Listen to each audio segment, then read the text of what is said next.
shall start with the resultant of two forces. The resultant is basically that force that can take up the place of two forces. If you have two forces, there could be a single force that has the same effect as the two given forces. Resultant does not mean that you have only two forces. There is a resultant of more than two forces, but we are going to start with the resultant of two forces. They have given us an example here that if you have forces 5 newtons and 3 newtons towards the right, these two forces have the same effect as having 8 newton force in that same direction. While down here, if you have 5 newton force acting towards the right, but there is a some 3 newton force acting in the opposite direction, those two forces can be replaced by having 5 minus 2, actually it is minus 3, which is equal to 2 newtons in the direction of the larger force. We always have the resultant force in the direction of the large force. This is what happens. This 8 here is 3 plus 5. That's how we have got the 8 which we are having there. And now here we had 5 minus 3. You can see. This is what happens when you have forces which are parallel forces which are parallel. But what happens when you have forces which are non-parallel? Forces whose lines of action meet, whose lines of action are not parallel. We have this consideration. Consider two forces of magnitude A and B inclined to each other at an acute angle theta. Now, we have this statement down here that to find a single force which can replace A and B both in magnitude and direction, we need to complete a parallelogram. Completing a parallelogram means that you extrapolate this side and ensure that this side, the way you are extrapolating this one, you make it equivalent to this side, and then have that such that this side here is equivalent to that side and this side is equivalent to that one. That is what happens.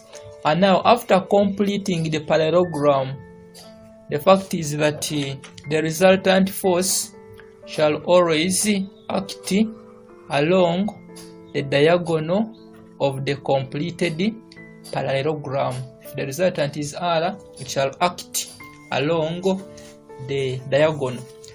We have it down here. That is a completed parallelogram. You had just A and B, and you are now completing it. And the resultant, which we are calling R, shall act along the parallelogram. And now, no, shall act along the diagonal. Now, you can see this part here. If this is A, this side is also A. And this is theta, this angle, you have angle EA. We have these angles E, A, B.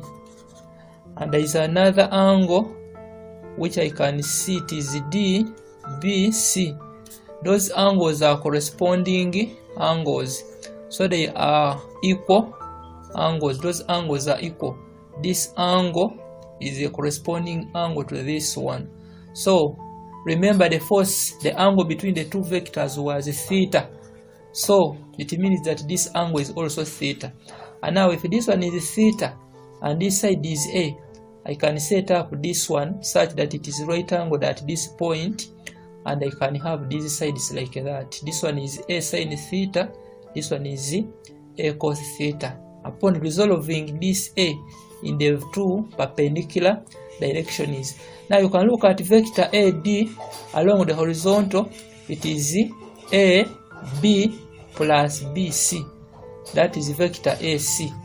It is equal to AB plus BC. That's why you can able say that it is equal to B plus A cos theta. So the length side AC, the vector R, the vector AD, which is vector R, in moving from A to D horizontally, the horizontal displacement, the component along the x-axis along the horizontal is B, which is the one from A to B, and plus A cos theta, which is the distance from B to C, because it is the whole AC. Then the vertical is A sin theta. So we come to this vector here, that is vector R. Along the horizontal, it is B, this one, plus BC, which is A cos theta. Then along the vertical, it is A sin theta. And if you want to get the magnitude, we shall get the magnitude as follows. Magnitude is equal to, we have, remember magnitude is supposed to be square root of x squared plus y squared. So this one shall be the square root of, this one is B plus A cos theta squared plus A sin theta squared, like that. We can open brackets. This one is B squared plus 2A B cosine of theta plus A squared cos squared theta, then plus this other one, A squared sin squared theta. And we have we shall have B squared plus 2AB cosine of theta plus A squared into, this one is cos squared theta plus sin squared theta, like that. Everything is under root. Even this one, everything is under root. And from trigonometry, this one is 1, so we shall have that R magnitude is equal to A squared plus B squared plus 2A B cosine of theta under root. That's how we can get the value of R. That is the value of the resultant. And if you want to get the value of theta, oh no, we already have theta, that is resultant force. And if you want to get the direction of the resultant, because you can see the direction is alpha, if you are to get the direction of the resultant, you have that tan of alpha is equal to opposite, which is equal to A sin theta divided by adjacent, which is B plus A cos theta, implying that alpha is equal to tan inverse of A sin theta divided by B plus A cosine of theta. That one happens to be the angle, the direction of the resultant force. Because whenever you're getting a resultant force, we must specify the magnitude of the force together with the direction, because it is a vector. Then the other thing we can do, there is an alternative way. Instead of completing it like that, putting up this side here, we can just look at it like as if you can forget this part, and we just have that since this angle is theta, we look at this angle as 180 minus theta, and then this one is A, this one is also A. So you have A and B, and we are looking for R.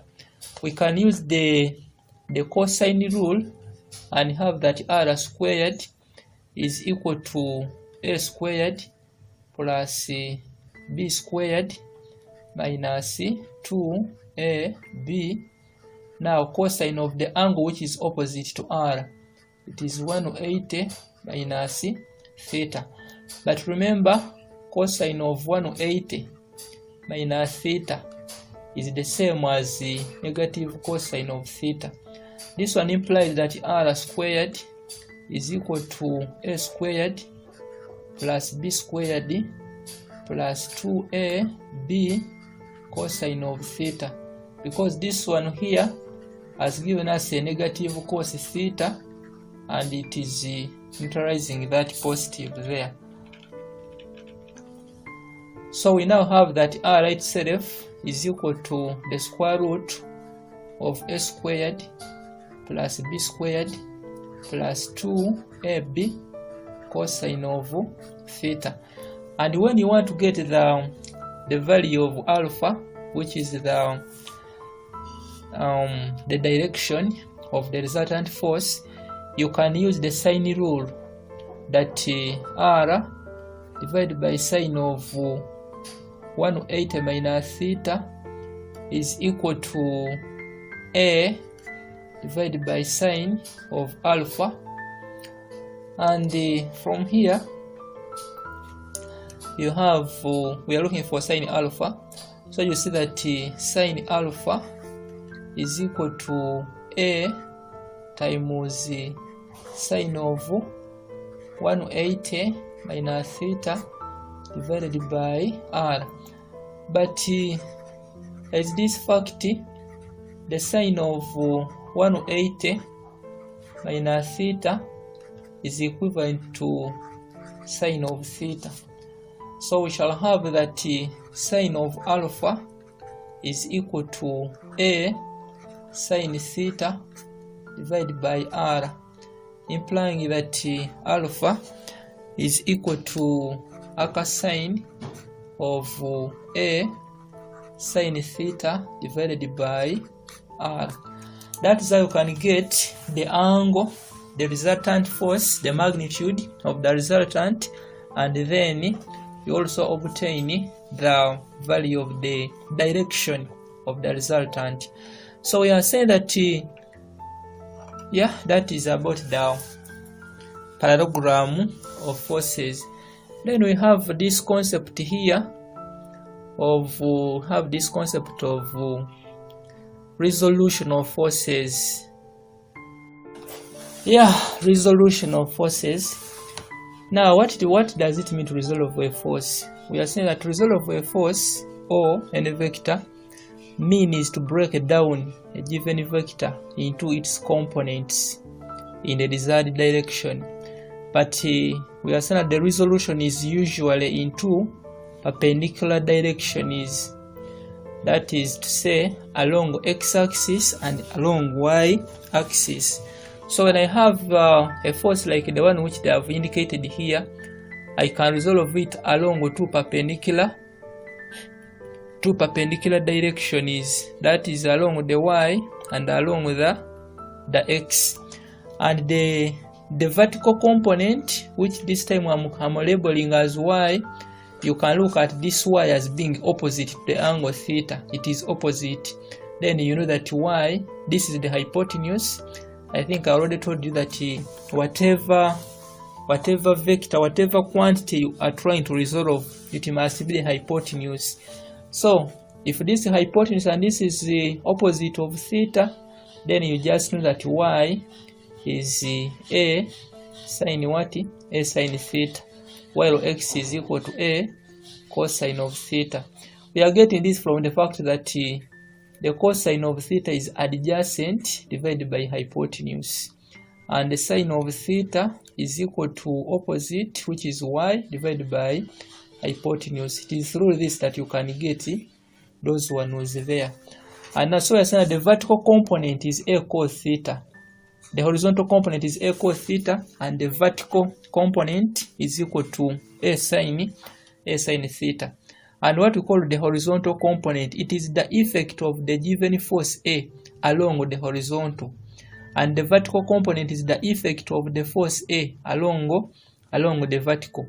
Because if this body is supposed to move horizontally, the force with which it moves horizontally is not exactly the A, but it is some force which is A cos what? A cos theta.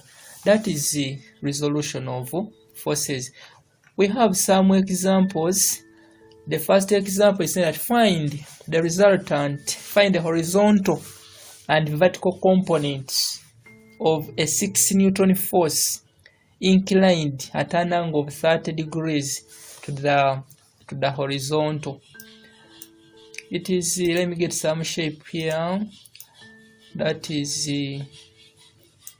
maybe that's the line, and then we have yeah, there we are. Then we can have what do we have here? This one is oh no, not that one. We have this angle is 30 degrees, assuming this is the horizontal, and we have the force. The force is having a 6 newtons. So we want to get the vertical component and the horizontal component. I can call that one y, call the horizontal component x. Now we have that sine of 30 degrees is equal to opposite y over hypotenuse, which is equal to 6. So y is equal to 6 times sine of 30 degrees, and y is equal to 6 times 0.5, which is equal to 3 newtons. Then cosine of 30 is equal to adjacent x divided by 6, such that x is equal to 6 cosine of 30 degrees. X is equal to 6 root 3 over 2, which is equal to 3 root 3 newtons. So you can ably conclude that horizontal component, which is x, the horizontal component of the given force is 3 root 3, and the vertical component of the given force of the 6 Newton force is 3. So vertically it is that, and that's what we have horizontal. The second example is here. Find the magnitude of the resultant of the forces shown below and the acute angle that the resultant makes with the larger force. You are there. So around here we shall need to complete a parallelogram. I think I should draw something down here. Here comes our diagram. We can now, this is the completed, actually what we need to do, complete the parallelogram, and the resultant force shall act along the diagonal of the completed parallelogram. So we had 4, which is this, and then 7, and we had to complete the parallelogram through by drawing line BC and line CD. BC and CD were not there, so we completed that, and then we drew line AC. It is the diagonal of the parallelogram, and it is signifying the resultant force. So we can use the cosine rule. F squared is equal to, this side is also 4, because remember a parallelogram has 2 opposite sides equal, so we have 4 and 4. So we are going to have that f squared is equal to this one squared, 7 squared plus 4 squared minus 2 times 7 times 4 cosine of the angle which is opposite f, which is 155. And when you press your calculator, you are going to get that f squared is equal to 115.75 153, such that F itself is equal to around 10.80 newtons. And if we are to get the value of alpha, we are going to use the sine rule. And for we have that by the sine rule, sine alpha divided by 4, it is the sine of the angle divided by the side opposite to that. It is equal to F, that one is sine of 155 degrees divided by F, such that sine alpha itself is equal to 4 times sine of 155 degrees divided by F, which is 10.8. And shall have that when you press your calculator there, sine of alpha is 0.156, and this one is 53, such that alpha itself, alpha is the sine inverse, the arc sine of that one. It's giving us an angle which is around 9 degrees to the nearest angle. So we have, that is what we have. So the resultant force is inclined at an angle of 9 degrees to the larger force. That is what we have there. This is example 3. Forces of magnitude 6 newtons and 9 newtons are inclined to each other at an angle of 45 degrees.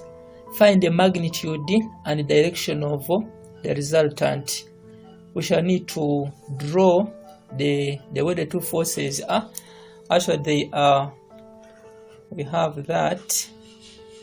Then that. This one is 6 newtons, and then we have 9 newtons inclined at an angle of 45 degrees. And with that, we need to complete still the parallelogram, and we have the resultant. And here we are, our completed parallelogram. Also, when you look at this thing, it doesn't seem to be proportional because an angle of 45, but don't mind about that. We are sketching. This is a sketch parallelogram. We are not drawing it to scale. So don't say, now that one, is that one 45? Yes, it is not 45. But we are saying that the angle between 6 Newton force and 9 Newton force, this angle here, this angle is 45. And because that is 45, even this angle is 45 as indicated. And then that gives us this angle 180 minus 45, which is 135. And now this one being 6 newtons implies a 6 newton even on that side. And we can use not Pythagoras, but we can use the cosine rule, where we can say that r squared is equal to 6 squared plus 9 squared minus 2 times 6 times 9 times cosine of 135, which is this angle here. And the r squared will be giving us, maybe, can I try to somehow simplify this one? This one is 36 plus 81 minus, when I work out those three, this one, that, and that, I get 108, and this is negative 1 over root 2. And actually r itself, actually r squared further, is equal to 193.368. That is what you are going to get if you press your calculators, and at the final point we are going to get that r itself is equal to 13.91 newtons. And we cannot look at r, cannot talk about a resultant force by just giving the magnitude. So we need to get the direction of that resultant force. So by the sine rule here, we are supposed to write here that by the cosine rule. Tell the examiner that way. Tell the examiner that you are using the cosine rule. Then here, by the sine rule, we have that sine alpha divided by 6. We talk about an angle, a sine of an angle divided by a side opposite to that angle. Then we shall have that one is equal to, this is equal to alpha. Actually, it is also, we have to start with the angles. So as you are going to start with the sine alpha, sine up there, then down with the sides. So we shall have still here that sine of 135 degrees divided by r. That is what happens. Sometimes you can have 6 over sine alpha. You could say 6 over sine alpha is equal to r over sine 135. R over 135 equal to this one over sine over this. But I've decided to use the sine up divided by the size of the side opposite. So sine alpha over 6, sine this one over r. This is what we have, implying that sine alpha is now further equal to 6 times sine of 135 divided by r, which is 13.91. When you work out everything, you are going to get 0.305, so that alpha itself is the sine inverse of 0.305, getting us an alpha which is 17.76. Actually, we can just write this one as 18, or at most maybe we can write 17.8, because how do we get an angle of 2 decimal places? So we can have that as the angle alpha. And now the conclusion is that the resultant is 13.91 and is inclined at an angle of 17.8 degrees to the larger force, because the larger force is what is 9, and alpha, that is the inclination, it is inclined at an angle of 17.8 to the larger force. Example 4. A force of 3 newtons is inclined at an angle of 30 degrees to the horizontal. Another force of 4 newtons is inclined at an angle at 90 degrees to the same horizontal. Find the resultant of the two forces. First of all, we need to analyze this question and see what forces, what are the forces. This one is maybe this one is the horizontal.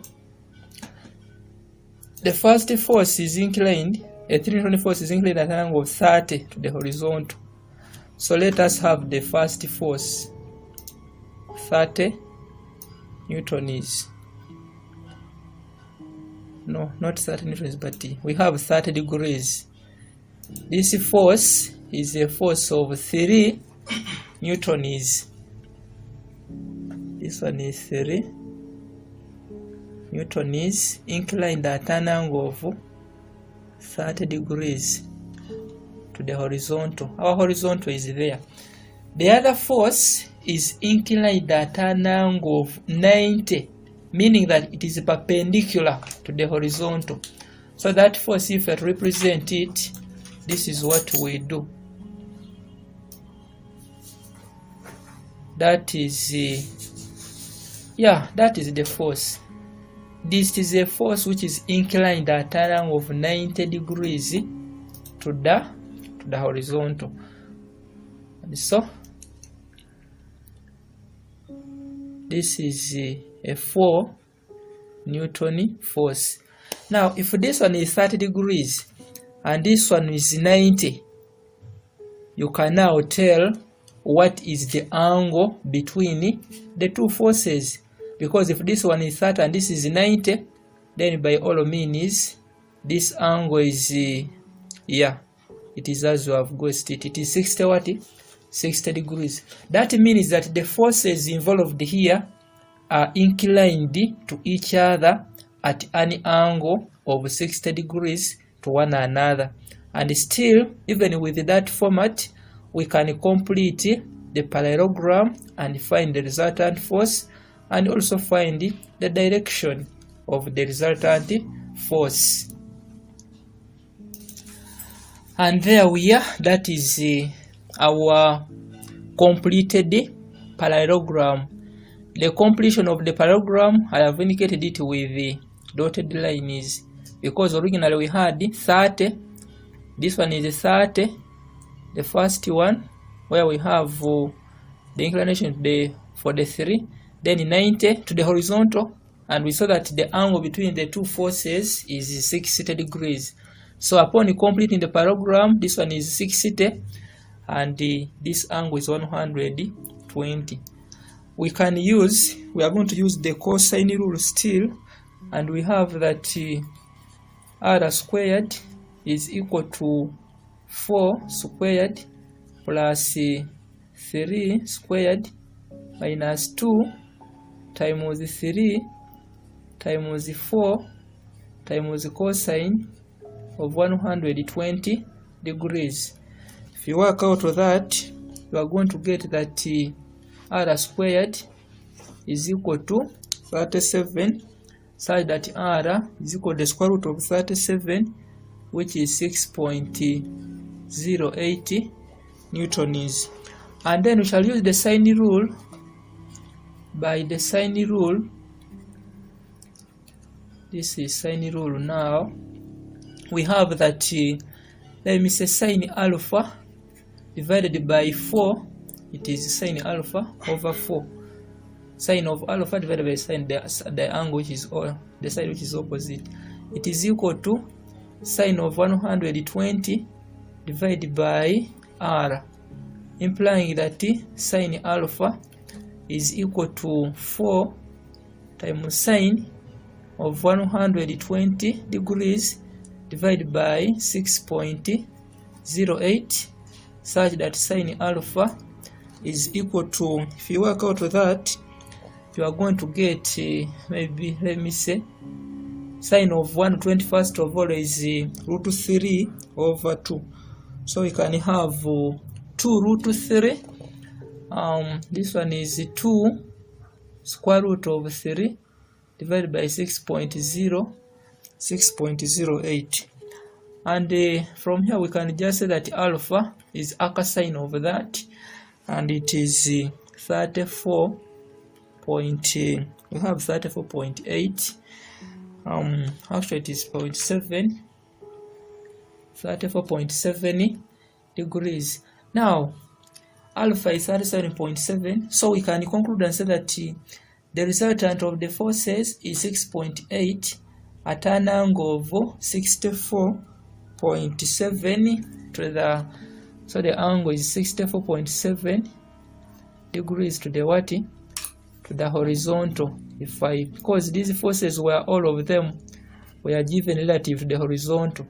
So resultant R is equal to 6.08 newtons at this angle to the horizontal. It is this angle we are talking about now, 30 plus alpha. That is what we have there. Have a look at this number also. A force of 25 newtons is inclined at an angle of theta to the horizontal. If the vertical component is 15 newtons, find the horizontal component. So this is basically the summary of what this question is talking about. You have a force of 25 newtons inclined at an angle theta to the horizontal, and you have that the vertical component is 15, vertical component of the force.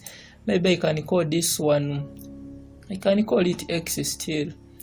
This is x-axis, the y-axis. And now when we can use a number of ways, but let us use the fact that vertical component. How do we get the vertical component here?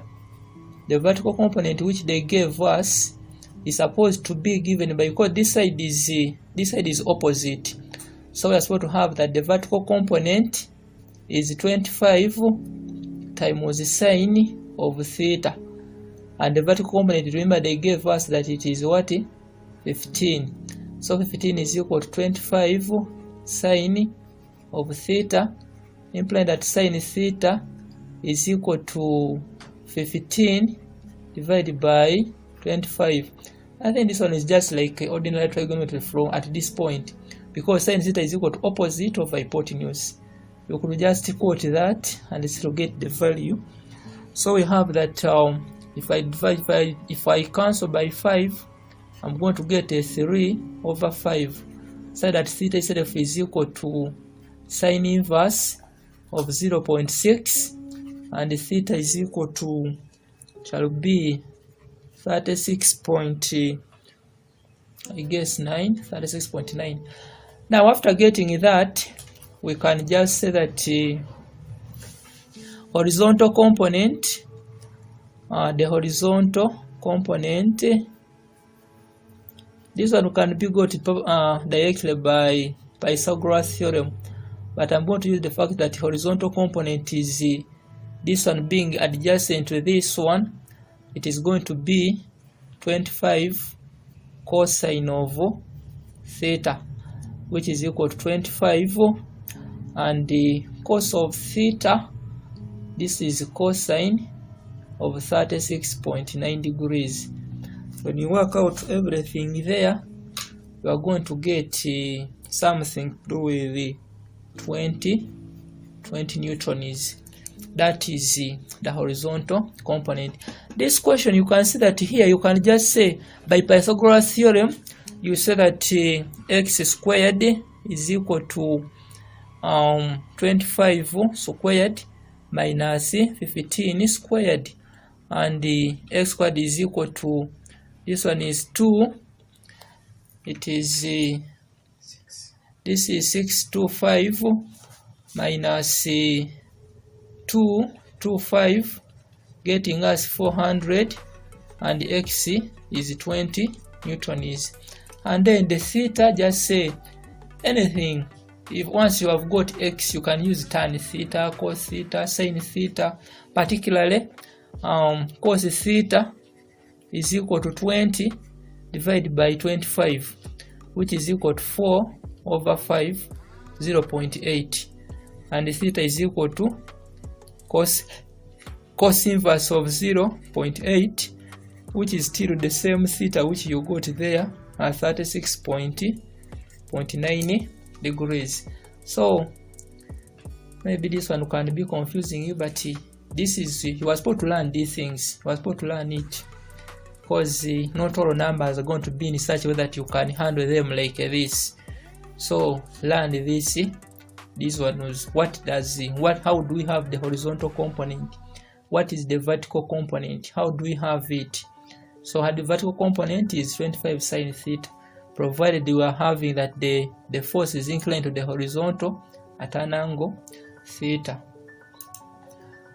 This example, they are talking about forces which are acting at two forces of 7 Newton and 24 Newton act away from the point A and make an angle 90 degrees with each other. Find the magnitude and direction of their resultant. The forces, these forces are like this. You have one force that is 90 degrees. This is the point A. The point A is there. You have maybe we can have the 24 Newton force there and the 7 Newton force there. The forces are acting like that, and they want us to find the resultant. So you can still go ahead and complete the parallelogram, because the parallelogram completion is the general thing. Here we can look at, can have a common some bit of a special case for two forces which are at right angles to one another. It is a special case of the Pythagoras, of the other completing square thing. But here we can still for this one we are going to still complete the parallelogram, and here comes our completed parallelogram. I've done some changes here, 24, because this side is long. I had made this diagram and this side is long, and I decided to make this side 24. So we have the angle alpha there, and now if you are to get the resultant here, if this side is 24, even that side should be 24 Newton, is such that by Pythagoras theorem, this time it is Pythagoras theorem we are going to use. So by Pythagoras theorem we have that r squared is equal to 24 squared plus 7 squared, getting us that r, you know that there we shall got this one is getting us 625, so that r is 25 Newtons. And if we are to get alpha, we shall have that tangent of alpha is equal to opposite, which is 24 divided by 7, getting us and there alpha is 73.7 degrees. You can prove that from your calculators. And yeah, this is the question and the solution is there. It is just, this one is like it is like the vectors you did in senior 2 or senior 3. Forces at right angle, first is acting at 90 degrees to one another. You just use Pythagoras theorem, and there we are. Now example 7. Find the angle between a force of 7 newtons and a force of 4 newtons if their resultant has a magnitude of 9 newtons. We have these are the forces. We are going to make this assumption here. I have these forces.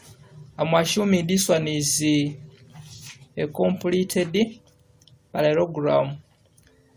Technology is taking me badly because what I'm using to draw this thing, man. Hey, I don't have a ruler, I don't have what. So the resultant, we have forces, and they said 7. Let me put the 7 Newton force here, and then the 4 Newton force. Sorry. The resultant has a magnitude of 9 newtons. And the thing which we really don't know about these forces, this is a straight line here, is the angle between that force. This angle is theta, that is also theta. And now this angle here, if I'm to get that angle, maybe I can call it alpha, maybe let me call it beta. They said this one is 7. They said actually this one, if this is 4, this one is also 4. So there is a 4 Newton force there.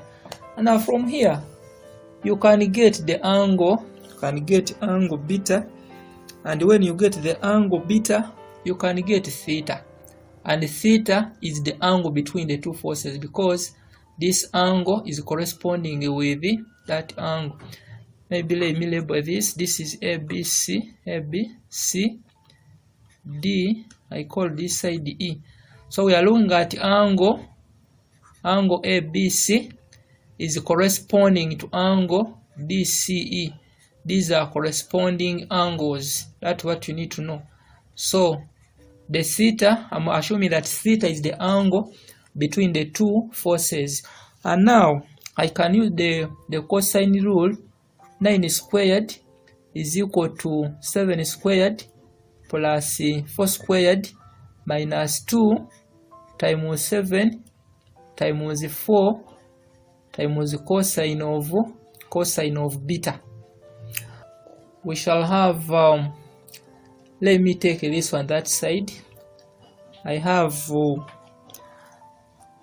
that cosine of beta is equal to 7 squared plus 4 squared minus 9 squared divided by 2 times 7 times 4, and the overall thing here is negative 2 over 7.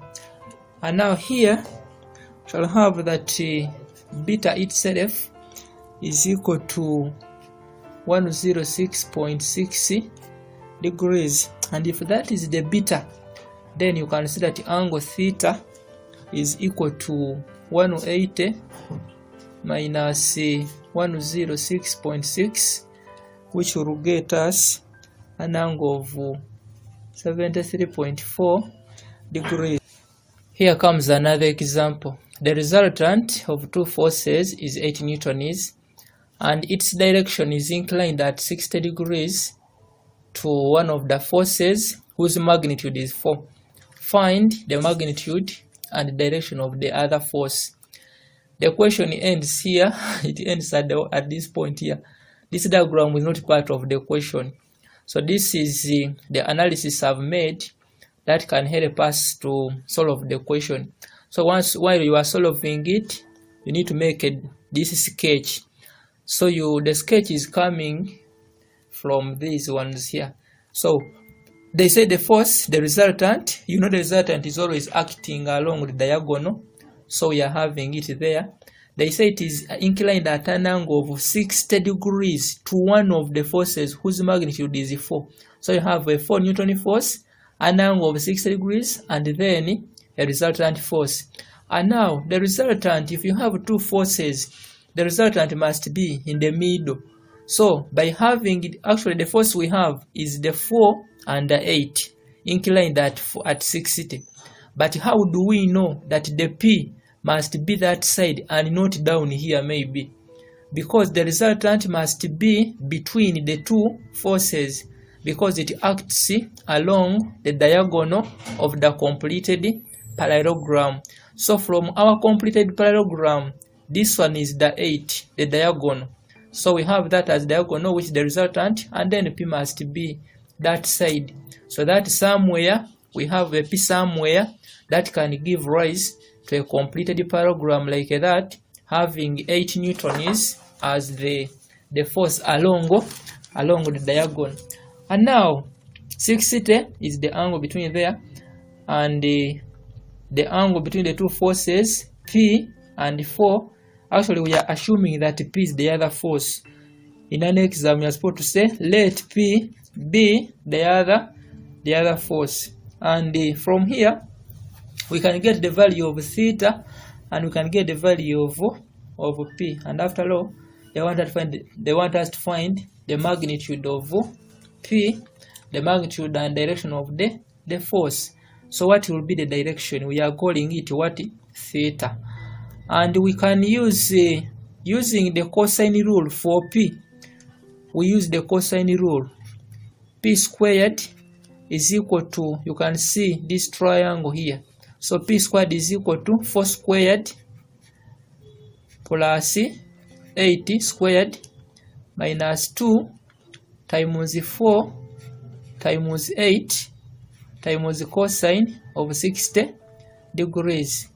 This one will get us it is 48 here. That is P squared, implying that P itself is equal to square root of 48, which will get us 6.9280 newtons. That is the value of P.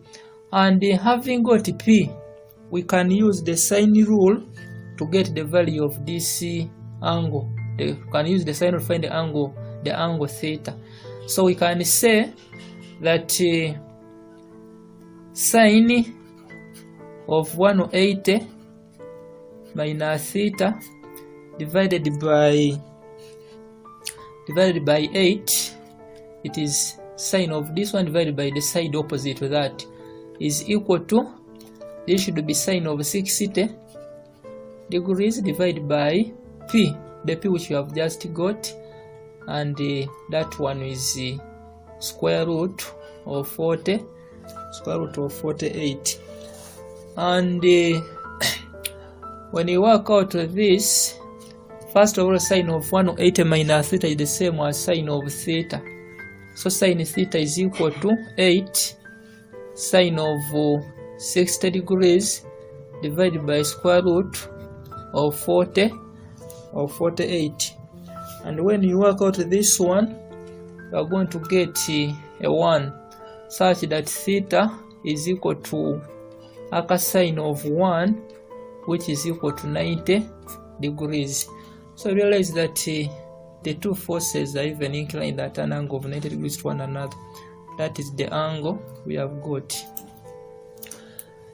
Example 9 is saying that the sum of two forces is 24, and their resultant, which is at right angles with the smaller force, is 12. Find the magnitude of the forces and the angle between them. We don't know these forces this time around. The two forces we don't know. But if we assume that actually we shall say that let the forces be P and Q. I'm not saying that you write P and Q. You say let the forces be P and Q. And now they are telling us that when I get P plus Q, what I get is 24. This is what the first statement is saying. The sum of two forces is 24. And they are saying that their resultant is 12. And they are saying that the resultant is making an angle, it's making a right angle. So if this one is the smaller force, and it is in that direction, then we have that the resultant is acting at that point, and it is 12 newtons. And now if that is the resultant, we should know that resultant is always the diagonal of the completed parallelogram. That means that this one is the diagonal. So how do we complete the parallelogram? It should go there like that, like that. That is how we shall complete this parallelogram. So the other force, if this one is, we can call this force P. If the smaller force is P, then force Q must go in that direction, such that this one goes there, that one goes there, and I complete the parallelogram like so. Let me get a better diagram here. Yeah, this one is now a better version of this one. You can see the forces, the smaller force is P, and the forces are inclined. We are assuming that the forces are inclined at an angle of theta. By having that the two forces are, that the resultant is at right angles, the smaller one, it means that these two forces are having an obtuse angle between them. It is not an acute angle, because the resultant is always in the middle. So the middle is already 90 degrees from the smaller force. So the other force must be this other side, as I've talked about it before. And now, if this angle, we are saying that theta is the angle between the two forces. That angle is this one here. The angle between the forces, it is that angle there. That is the angle. So this other angle is now 180 minus theta. This angle I've indicated is also equivalent to this angle here, because those two angles are corresponding. They are corresponding angles. Now when I take into consideration this triangle, maybe let me label these points. I can call this one A.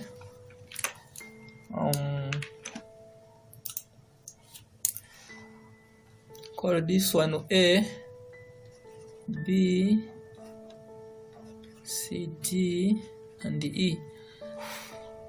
So from triangle A, B, D, by Pythagoras theorem, we are going to use Pythagoras theorem. you see that p squared plus 12 squared is equal to q squared. And then from the first we had somewhere where they told us that the sum of the two forces is 24, and we saw that p plus q is equal to 24. This one means that where there is q, I can put there 24 minus p, and it then follows that p squared plus 144 is equal to 24 minus p squared, which is equal to 5.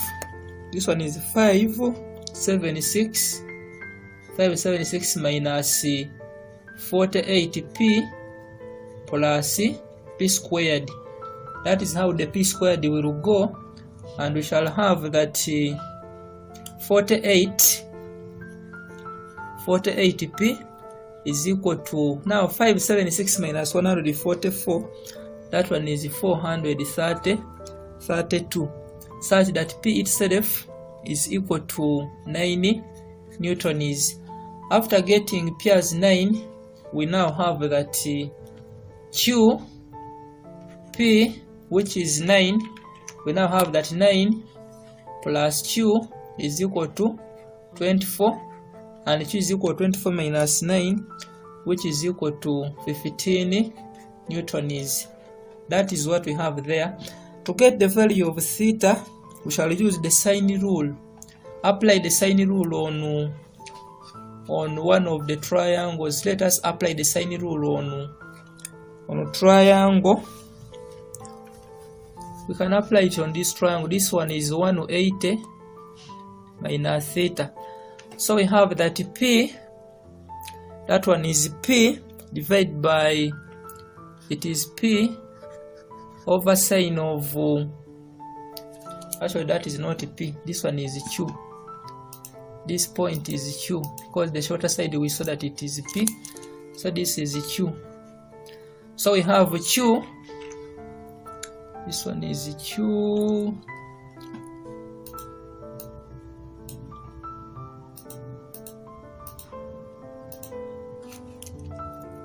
this is q.